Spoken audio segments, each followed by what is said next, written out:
Hi, hello dear parents. Welcome to Mommy's Teaching Chronicle. நான் Hema Thiruvasagam.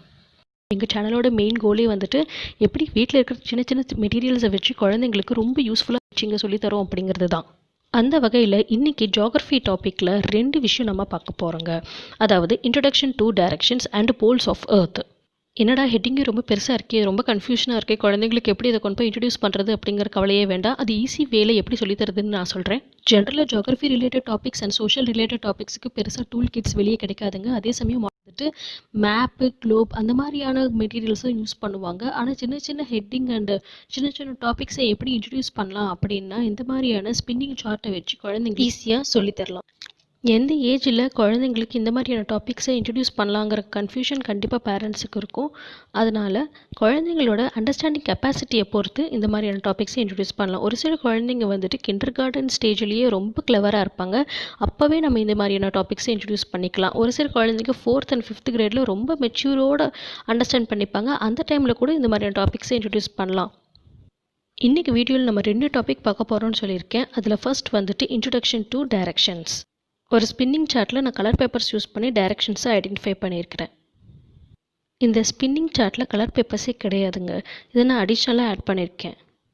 Original spinning chart எப்படி இருக்கும் அப்படின்னா நான் இப்போ ஸ்க்ரீனில் காட்டுற மாதிரி தான் இருக்கும். 2 டிஃப்ரெண்ட் கலர்ஸ் சார்ட்டை வந்துட்டு ரவுண்டாக கட் பண்ணி வச்சுருப்பாங்க. அதோட மிட் பாயிண்ட்டை வந்துட்டு ஒரு லூப்பில் அட்டாச் பண்ணியிருப்பாங்க. இதை ஈஸியாக ரிமூவ் பண்ணிவிட்டு ஹைலைட் பண்ணுறதுக்காக கான்ட்ராஸ்ட் கலர் பேப்பர்ஸை நான் அட்டாச் பண்ணியிருக்கிறேன். அது என்ன ஷேப்பில் கட் பண்ணியிருக்கிறேன்னா 4 ஆரோஸ் கொண்ட ஷேப்பில் கட் பண்ணியிருக்கிறேன். எதுக்காக அப்படின்னா டைரக்ஷன்ஸை ஐடென்டிஃபை பண்ணுறதுக்காக. இந்த ஸ்பின்னிங் சார்ட்டை வச்சு இவ்வளோ தான் பண்ண முடியுமா அப்படின்னா கிடையாதுங்க. நான் மற்ற பர்பஸ்க்கும் யூஸ் பண்ணுறேன். என்னோடய குழந்தைக்கு இன்னொரு சப்ஜெக்ட்டுக்கும் நான் இதை தான் யூஸ் பண்ணுறேன். உள்ளே இருக்கிற சார்ட்டில் வந்துட்டு நான் சின்ன சின்ன பிக்சர்ஸ் ஒட்டிடுவேன். அதுக்கு மேட்சிங்கான வெக்காபுலரிஸை பக்கத்தில் எழுதிடுவேன். அதை அவங்க ஈஸியாக மேட்ச் பண்ணுவாங்க. ப்ளஸ் இங்கிலீஷ் லெட்டர்ஸ், அதாவது சிவிசி வேர்ட்ஸ்ன்னு சொல்லுவோம், அதுக்காகவும் நான் யூஸ் பண்ணுறேங்க. ஏடி ஃபேமிலி, ஏஎம் ஃபேமிலி, இடி ஃபேமிலி அப்படின்ட்டு இருக்கு இல்லையா, பிஏடி, சிஏடி, ஹெச்ஏடி அப்படின்ட்டு அந்த மாதிரியான பர்பஸ்க்கும் இந்த சார்ட்டை வச்சு நான் ஈஸியாக குழந்தைங்களுக்கு சொல்லித்தரேன். பேக் டு த பாயிண்ட், 4 ஆரோஸ்க்கு நம்ம நேம்ஸ் வச்சுருக்கோம். அதாவது நார்த், சவுத், ஈஸ்ட், வெஸ்ட் அப்படின்ட்டு. அதை திரும்ப திரும்ப குழந்தைங்களுக்கு இன்சிஸ்ட் பண்ணிக்கிட்டே இருங்க. இது தாங்க 4 மெயின் டைரக்ஷன்ஸு. 4 மெயின் டைரக்ஷன்ஸ்க்கு அப்புறம் சப் டைரக்ஷன்ஸை இன்ட்ரடியூஸ் பண்ணுங்கள். நார்த்துக்கும் ஈஸ்ட்டுக்கும் இடையில இருக்கிற என்டையர் ஸ்பேஸையும் நார்த் ஈஸ்ட் டைரக்ஷன் அப்படிங்கிறதையும், ஈஸ்ட்டுக்கும் சவுத்துக்கும் நடுவில் இருக்கிற என்டையர் ஸ்பேஸையும் சவுத் ஈஸ்ட் டைரக்ஷன்ஸ் அப்படின்னும், சவுத்துக்கும் வெஸ்ட்டுக்கும் நடுவில் இருக்கிற என்டையர் ஸ்பேஸையும் சவுத் வெஸ்ட் டைரக்ஷன்ஸ் அப்படின்னும், நார்த்துக்கும் வெஸ்ட்டுக்கும் நடுவில் இருக்கிற என்டையர் ஸ்பேஸையும் நார்த் வெஸ்ட் டைரக்ஷன்ஸ் அப்படிங்கிறதும் இன்ட்ரடியூஸ் பண்ணுங்கள். சன்னு வந்து எங்கே ரைஸ் ஆகுது? ஈஸ்ட்டில் ரைஸ் ஆகுது. ஈஸ்டில் ரைஸ் ஆகி வெஸ்ட்டில் செட் ஆகுது. அப்போது சன்னு ரைஸ் ஆகும்போது நம்மளோட ஷேடோ கரெக்டாக வெஸ்ட்லேயே தான் விழுவுன்னு சொல்ல முடியாதுங்க. மேபி நார்த் வெஸ்ட்லேயும் விழுவலாம், இல்லை சவுத் வெஸ்ட்லேயும் விழுவலாம். அப்போது சப் டைரக்ஷன்ஸ் ரொம்ப முக்கியங்க குழந்தைங்களுக்கு. இதை திரும்ப திரும்ப பண்ணும்போது main direction and sub direction ரெண்டுமே வந்து குழந்தைங்க ஈஸியாக அண்டர்ஸ்டாண்ட் பண்ணிப்பாங்க. அட் த சேம் டைம் குழந்தைங்க அண்டர்ஸ்டாண்ட் பண்ணியிருக்கிறாங்களா அப்படிங்கிறது நீங்கள் எப்படி அனலைஸ் பண்ணுவீங்க? இந்த இண்டிகேட்டரை வச்சு அனலைஸ் பண்ணலாம். நீங்கள் நார்த் காட்டுங்க அப்படின்னு சொன்னீங்கன்னா குழந்தைங்க ஈஸியாக நார்த் காட்டுவாங்க. அண்டு சவுத் காட்டுங்க, ஈஸ்ட் காட்டுங்க. அதே சமயம் சப் டைரக்ஷன்ஸும் சொல்லுங்கள். நார்த் வெஸ்ட் எது, சவுத் வெஸ்ட் எது, நார்த் ஈஸ்ட் எது, சவுத் ஈஸ்ட் எது அப்படிங்கிறத கேட்கும்போது குழந்தைங்க ஈஸியாக அந்த ஆரோ மார்க்கை வச்சு அண்டர்ஸ்டாண்ட் பண்ணிக்கிறாங்களான்னு பாருங்கள். இந்த மெத்தடில் தான் சொல்லித்தரணும் அப்படிங்கிறது அவசியம் இல்லைங்க. வேரியஸ் க்ரியேட்டிவ் மெத்தட்ஸும் வந்துட்டு டைரக்ஷன்ஸ் அண்ட் சப் டைரக்ஷன் சொல்லித்தரத்துக்கு இருக்குதுங்க. நார்த், சவுத், ஈஸ்ட், வெஸ்ட் இடத்துல நீங்கள் ஃபில் இன் த பிளாங்க்ஸ் மாதிரி டேஷ் போட்டிங்க அப்படின்னா வந்துட்டு ஸ்பெல்லிங்ஸோடு கற்றுக்கிற குழந்தைங்களும் இருக்கிறாங்க. At the same times missing லெட்டர்ஸும் நீங்கள் வந்துட்டு இதில் ட்ரை பண்ணலாம்.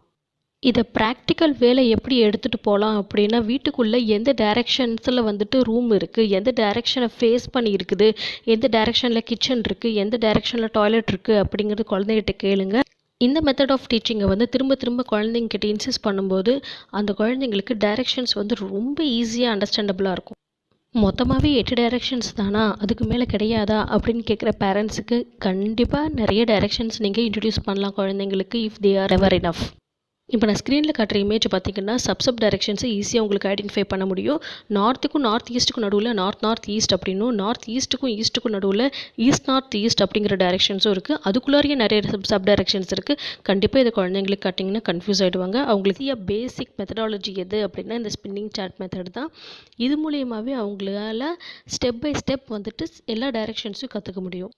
போதுங்க டைரக்ஷன்ஸ் நான் ரொம்ப நல்லாவே கற்றுக்கிட்டேன் அப்படிங்கிறவங்களுக்கு வாங்க நம்ம நெக்ஸ்ட் ஹெட்டிங்க்கு போகலாம். இன்றைக்கி வீடியோவோட செகண்ட் டாபிக் என்னென்னு கேட்டிங்கன்னா poles of earth. Poles of எர்த்துக்கு ரொம்ப முக்கியமான விஷயம் imaginary lines. Imaginary lines on எர்த்தை பற்றி நான் போன வீடியோவிலேயே ரொம்ப டீட்டெயிலாக டிகிரிஸோட எக்ஸ்ப்ளனேஷன் கொடுத்துருப்பேங்க. அந்த டாப்பிக்கு தேவையான பேசிக் இன்ஃபர்மேஷன்ஸ் எல்லாத்தையுமே அந்த வீடியோவில் நான் சொல்லியிருப்பேன். அது ரொம்ப யூஸ்ஃபுல்லாக இருக்கும். நீங்கள் அந்த வீடியோ பார்க்கல அப்படின்னா டிஸ்கிரிப்ஷனில் கொடுத்துருக்கிற லிங்க்கை யூஸ் பண்ணி இமேஜினரி லைன்ஸ் ஆன் எர்த் அப்படிங்கிற வீடியோவை நீங்கள் ஃபுல்லாக பாருங்கள். Back to the topic. இப்போ ஒரு ஸ்பியர் பால் எடுத்துக்கிட்டேன். இந்த ஸ்மைலி பால் எல்லார் வீட்லேயுமே இருக்கும். அந்த ஸ்மைலி பாலில் வந்துட்டு லேட்டிடியூட் அண்ட் லாங்கிடியூடை எப்படி நான் லிங்க் பண்ணியிருக்கேன் அப்படின்னா டிஃப்ரெண்ட் கலர் த்ரெட்டை வச்சு standing line is a longitude and sleeping line is latitude உங்களால் ஈஸியாக ஐடென்டிஃபை பண்ண முடியும். அந்த ஸ்டாண்டிங் லைனில் வந்துட்டு ஆரஞ்சு கலர் த்ரெட்லேயும் ஸ்லீப்பிங் லைனை வந்துட்டு ஒரு பர்பிள் கலர் த்ரெட்லேயும் நான் லிங்க் பண்ணியிருக்கேன். 5 லேட்டிடியூட் லைன் மட்டும்தாங்க கொடுத்துருக்கேன். அதான் மெயின் லைன்ஸ். அதாவது ஈக்குவேட்டர்லேருந்து மேலே 2 லைன், ஈக்குவேட்டர்லேருந்து கீழே 2 லைன். ஈக்குவேட்டருக்கு மேலே tropic of cancer, tropic of கேன்சருக்கு மேலே ஆர்க்டிக் சர்க்கிள், ஈக்குவேட்டருக்கு கீழே tropic of capricorn, tropic of கேப்ரிகானுக்கு கீழே அண்டார்டிக் சர்க்கிள். இந்த லேட்டிடியூட்னல் லைன் பார்த்திங்கன்னா ஒரு லைனுக்கும் இன்னொரு லைனுக்கும் அட்டாச் ஆகாமல் இருக்கும். அதனால் இது பேரலல் லைன்ஸ். ஆனால் லாங்கிடியூட்னல் லைன் அப்படி கிடையாதுங்க. லாங்கிடியூட்னல் லைன் அதாவது ஸ்டாண்டிங் லைன் எப்படின்னா ஃப்ரம் டாப் டு பாட்டம் எல்லா லைனும் வந்துட்டு ஒரு மிட் பாயிண்டில் கேதர் ஆகும். எல்லாம் ஜாயின் ஆகிற லைன்ஸையும் தான் நம்ம போல்ஸ்னு சொல்கிறோம். ஈக்குவேட்டருக்கு மேலே இருக்கிற போல் பார்த்திங்கன்னா நார்த் போல் அப்படின்னும், ஈக்குவேட்டருக்கு கீழே இருக்கிற போல் என்னென்னா சவுத் போல் அப்படின்னும் இண்டிகேட் பண்ணுறோம். ஒரு ஸ்மைலி பாலில் த்ரெட்டை வச்சு நான் இந்த டூலை ரெடி பண்ணியிருக்கிறேன். 2 டிஃப்ரெண்ட் கலர்ஸை யூஸ் பண்ணி இந்த டூலை ரெடி பண்ணியிருக்கிறேன். இதே மாதிரி தான் நீங்களும் பண்ணணும் அப்படிங்கிற அவசியம் கிடையாதுங்க. நீங்கள் 2 டிஃப்ரெண்ட் மார்க்கர்ஸ் எடுத்துக்கோங்க. அந்த 2 டிஃப்ரெண்ட் மார்க்கரை வச்சு லாங்கிடியூட்னல் லைன் அதாவது ஸ்டாண்டிங் லைனையும் லேட்டிடியூட்னல் லைன் அதாவது ஸ்லீப்பிங் லைனையும் நீங்களே வந்துட்டு ட்ரா பண்ணி எக்ஸ்பிளைன் பண்ணலாம். நான் ஏன் த்ரெட் யூஸ் பண்ணுறேன் அப்படின்னா வந்துட்டு ஒரு சென்சோரியல் ஆக்டிவிட்டிக்காகவும் தான்.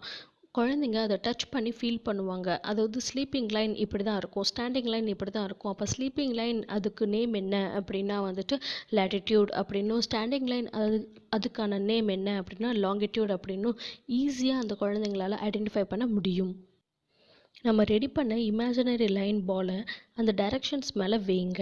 வச்சுட்டு குழந்தைங்கிட்ட கொஷின் பண்ணுங்கள். டைரக்ஷன்ஸை கேளுங்க. சன் எங்கே ரைஸ் ஆகும் ஈஸ்ட், எங்கே செட் ஆகும் வெஸ்ட், எந்த டைரக்ஷன்ஸ் வந்துட்டு நார்த் போல் எங்கே இருக்குது, சவுத் போல் எங்கே இருக்குது, நம்ம ஷேடோ எங்கே விழுகும் அப்படிங்கிறதையும் கேளுங்க.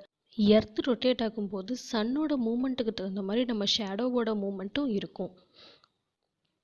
ஒரு ஆப்ஜெக்ட்டும் ஒரு டார்ச் லைட்டும் வச்சு நான் குயிக் டெமோ காட்டியிருக்கேன். இதில் பார்த்தீங்கன்னா சன்னு வந்து ஈஸ்ட்டில் இருக்கும்போதும் சரி, ஈஸ்ட்லேருந்து வெஸ்ட்டுக்கு போகும்போதும் சரி, நம்ம ஆப்ஜெக்டோட ஷேடோ வந்துட்டு பார்த்திங்கன்னா ஒரே ஸ்டாட்டிக்காக இல்லாமல் வந்துட்டு கீப் ஆன் மூவ் ஆகிட்டே இருக்கும். அது கரெக்டாக எக்ஸாக்டாக 12 o'clock வரும்போது பார்த்திங்கன்னா நம்ம ஷேடோ வந்து நம்ம கீழேயே விழுவோம். ஓகேங்களா? அதோட இமேஜே பார்த்திங்கன்னா வந்துட்டு ரவுண்டாக இருக்கும். அதே சமயம் வெஸ்ட்டுக்கு போகும்போது பார்த்திங்கன்னா ஈஸ்ட்டில் விழுவோம். எக்ஸாக்ட் ஈஸ்ட்டாக இருக்காதுங்க, அது நார்த் ஈஸ்ட்டாகவும் சவுத் ஈஸ்ட்டாகவும் இருக்கலாம். இந்த குயிக் அண்ட் லைவ் டெமோ மூலயமா சன்னோட மூமெண்ட்டையும் ஷேடோ எங்கேருந்து எங்கே விழுகுது, எங்கே மூமெண்ட் ஆகுது அப்படிங்கிறதையும் திரும்ப திரும்ப செய்யும்போது குழந்தைங்க ஈஸியாக அண்டர்ஸ்டாண்ட் பண்ணிப்பாங்க. இந்த ப்ராசஸை பெட்டராக இம்ப்ளிமெண்ட் பண்ணுறதுக்காக இந்த 4 டைரக்ஷன்ஸோட நேம்ஸையும் பேப்பர்லேயோ சார்ட்லேயோ இல்லை ஸ்டிக்கர்ஸ்லேயோ எழுதி இந்த 4 டைரக்ஷன்ஸ் இருக்கிற இடத்துலையும் பேஸ்ட் பண்ணிக்கோங்க. East to west sunlight move ஆகிறத ப்ராக்டிக்கலாகவும் தியரிட்டிக்கலாகவும் கற்றுக்குவாங்க. அடிஷ்னலாக சப் டைரக்ஷன்ஸும் யூஸ் பண்ணுங்கள். அதுக்கு தகுந்த மாதிரி டார்ச் லைட்ஸ்லேயும் மூமெண்ட்ஸ் நீங்கள் கொடுத்துக்கிட்டே இருங்க. இதை பேரண்ட்ஸ் சொல்லி கொடுத்துட்டு குழந்தைங்களுக்கு சான்சஸ் கொடுக்கலாம். அவங்க செய்யும்போது அவங்களோட பெர்ஸ்பெக்டிவ்லேருந்து நிறைய ஐடியாஸ் க்ரியேட் ஆகுங்க. இதை திரும்ப திரும்ப செய்யும்போது குழந்தைங்க பெட்டர் அண்டர்ஸ்டாண்டிங்க்கு வந்துடுவாங்க. பார்த்தா இந்த 2 டாப்பிக்கும் உங்களுக்கு எஃபெக்டிவாகவும் யூஸ்ஃபுல்லாகவும் இருந்ததுன்னா கமெண்ட்டில் உங்களோட கமெண்ட்ஸை லீவ் பண்ணுங்கள். தேங்க்யூ. ஜியாகிரஃபி ரிலேட்டட் டாபிக்ஸில் உங்களுக்கு டவுட்ஸ் இருந்ததுன்னா கமெண்ட் பாக்ஸில் கொஷின் பண்ணுங்கள். அதுக்கு ரிலேட்டடான வீடியோஸ் உங்களுக்கு போஸ்ட் பண்ணுறேன். எங்களோட அடுத்தடுத்த வீடியோ உங்கள் நோட்டிஃபிகேஷன்ஸ்க்கு வரணுன்னா எங்கள் சேனலை சப்ஸ்கிரைப் பண்ணுங்கள், ஷேர் பண்ணுங்கள், கமெண்ட் பண்ணுங்கள், மறக்காமல் பெல் பட்டனை ப்ரெஸ் பண்ணுங்கள்.